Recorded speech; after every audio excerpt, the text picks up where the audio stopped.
Thinking about moving to Atlanta, Georgia, here are some common questions that I get asked from people who are thinking about moving here. One of the most common questions that I get asked from people who are thinking about moving to Atlanta is, are there tornadoes in Atlanta, Georgia? I'm not really sure where this idea came from about there being a lot of tornadoes in Atlanta, but it is very rare to have tornadoes here in Atlanta. It's certainly not like the Midwest, places like Kansas.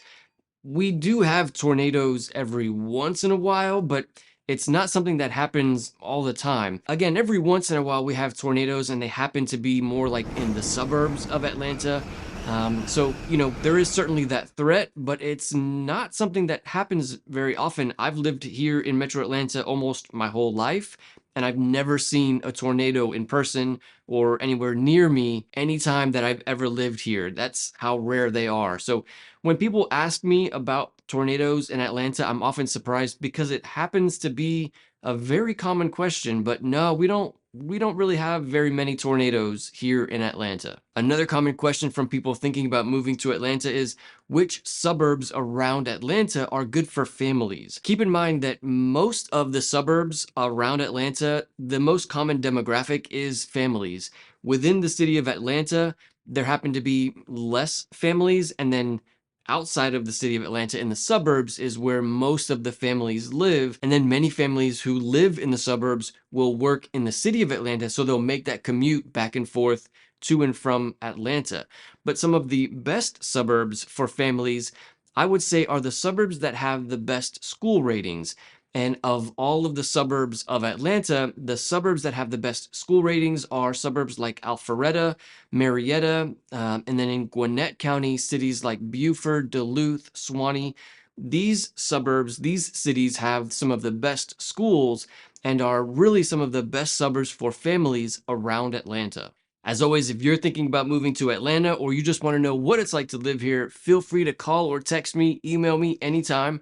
I'm more than happy to help. Another common question that I get is people are thinking about moving into the suburbs of Atlanta, but they're wanting to know if they'll have to drive to Atlanta for anything. Like, will they have to commute to Atlanta if they live in the suburbs? And the answer is no. Typically, all of the suburbs around Atlanta have all of the things you might need. So if you live in Roswell, Georgia, Roswell has all of the grocery stores, all of the shopping, all of the like government facilities that you might need for living in Roswell. You can find that all in Roswell. And the same goes for almost all of the suburbs around Atlanta. It's very rare to have to drive to another city, and especially to have to drive to Atlanta if you live in the suburbs.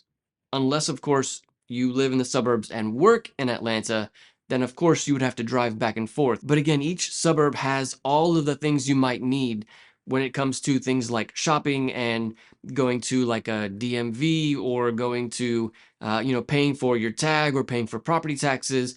And, many of these things can be done online now. So it's not very common to have to drive for any of these things. But all of the cities, all of the suburbs around Atlanta have all of the things you would need. You wouldn't have to drive to another city for things very often. Another one is, what's the difference between living in the city of Atlanta versus living in the suburbs of Atlanta?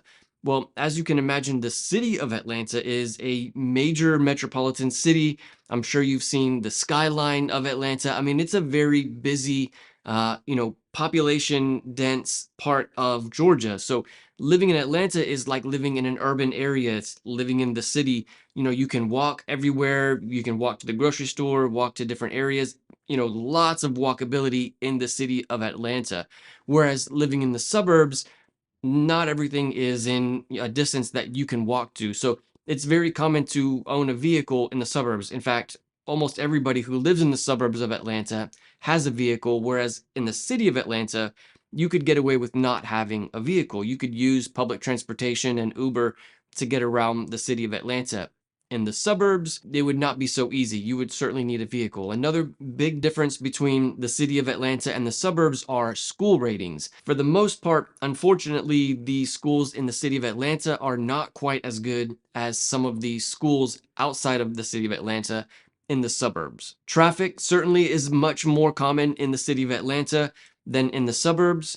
And then you can find more work typically speaking, in the city of Atlanta than in the suburbs. So certainly a lot of difference between the city of Atlanta and the suburbs.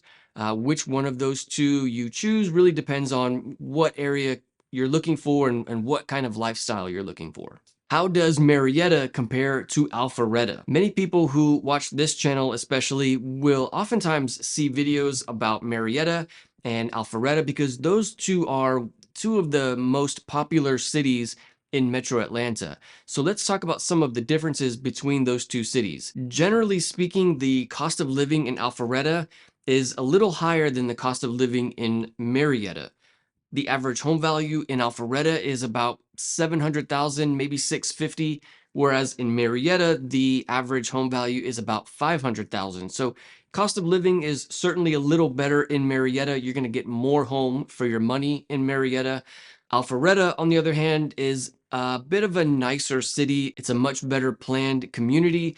Alpharetta certainly has a better feel than Marietta. Marietta is a much larger city than Alpharetta. In fact, I think Marietta is one of the largest cities in all of Georgia. So you're going to naturally see a wider range of home values and school ratings in Marietta than in Alpharetta. Because Alpharetta is a little bit smaller of a city than Marietta, most of Alpharetta is all very similar. Home values are, for the most part, very similar in Alpharetta. Some similarities between the two: Marietta and Alpharetta are both about the same distance to the city of Atlanta. Both Marietta and Alpharetta are suburbs, so they have the traditional neighborhoods all around the city with like sporadic shopping here and there. One difference between Marietta and Alpharetta is that Marietta has Marietta Square and Alpharetta has downtown Alpharetta. These are like the city centers of these two cities. Downtown Alpharetta is much newer buildings, much more newer commercial spaces, whereas Marietta has downtown Marietta and it's a little bit older. Marietta naturally is going to seem a little bit older because Marietta has history going back as far as the Civil War. So especially there in Marietta Square, there's a lot of Civil War history, and that kind of history is very evident when you're in Marietta Square. The average school rating in Alpharetta is about a 9 or a 10 out of 10, and then for Marietta, the average school rating is about an 8 out of 10. So certainly something to consider when you're thinking about those two cities. Another common question that I get from people who are thinking about living in Atlanta is, are there things to do in Atlanta? And yes, of course, there are plenty of things to do in Atlanta. Remember, Atlanta is one of the biggest cities in all of the country. So yeah, there are a ton of things to do here. There really is no shortage. Some of the popular like tourist attraction things to do here in Atlanta is the Georgia Aquarium, the World of Coca-Cola, the CNN Center. We have lots of sports stadiums here in Atlanta. And then in the suburbs around Atlanta, most commonly people are doing family-oriented things. Because the suburbs are most commonly families, you're going to find that there's a lot of family-oriented activities in the suburbs of Atlanta. Farmers markets, shopping, going to restaurants. These are probably the most common things to do in the suburbs of Atlanta. And then just north of Atlanta, about 2 hours, is the North Georgia Mountains. Cities like Blue Ridge, Ellijay, Helen, these are part of the North Georgia Mountains. And then 2 hours east of Atlanta is the coast in Savannah, Georgia. So we're just about 2 hours south of the mountains and 2 hours west of the ocean. So we really do have a never-ending amount of things to do in the city of Atlanta. If you're thinking about living in Atlanta and you want to know more about what it's like to live here, click on this video. I'll see you there.